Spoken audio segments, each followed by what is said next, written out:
It's remarkable that whenever you read an article about Yemen in the mainstream media, the central role of Saudi Arabia and the United States in the tragedy is glossed over or completely ignored. A recent Washington Post article purporting to tell us how things got so bad explains to us that it's a complicated story involving warring regional superpowers, terrorism, oil, and an impending climate catastrophe.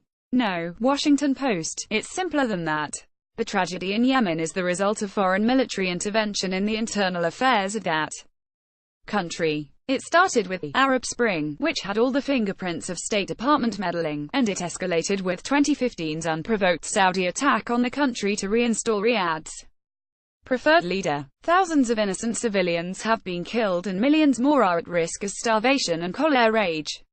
We are told that U.S. foreign policy should reflect American values. So how can Washington support Saudi Arabia, a tyrannical state with one of the worst human rights record on earth, as it commits by what any measure is a genocide against the Yemeni people? The UN Under-Secretary General for Humanitarian Affairs warned just last week that Yemen faces the largest famine the world has seen for many decades, with millions of victims. The Red Cross has just estimated that 1 million people are vulnerable in the cholera epidemic that rages through Yemen. Time to buy old US gold coin swords into plowshares. Ron Paul best price $2.26, buy new $11.98 as of 12:55 s. Details: the United States is backing Saudi aggression against Yemen by cooperating in every way with the Saudi military, targeting, intelligence, weapons sales, and more. The US is a partner in Saudi Arabia's Yemen crimes. Does holding hands with Saudi Arabia as it slaughters Yemeni children really reflect American values? Is anyone even paying attention? The claim that we are fighting Al-Qaeda in Yemen and thus our involvement is covered under the post-9/11 authorization for the use of force is without merit. In fact, it has been reported numerous times in the mainstream media that U.S. intervention on behalf of the Saudis in Yemen is actually a boost to Al-Qaeda in the country.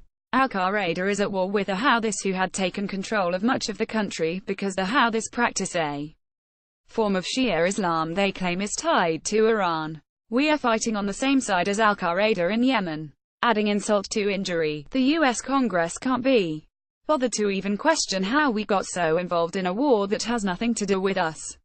A few conscientious members of Congress got together recently to introduce a special motion under the 1973 War Powers Act that would have required a vote on our continued military involvement in the Yemen genocide. The leadership of both parties joined together to destroy this attempt to at least get a vote on U.S. aggression against Yemen. As it turns out, the only members to vote against this shamefully gutted resolution were the original members who introduced it. This is bipartisanship at its worst. U.S. involvement in Saudi Arabia's crimes against Yemen is a national disgrace.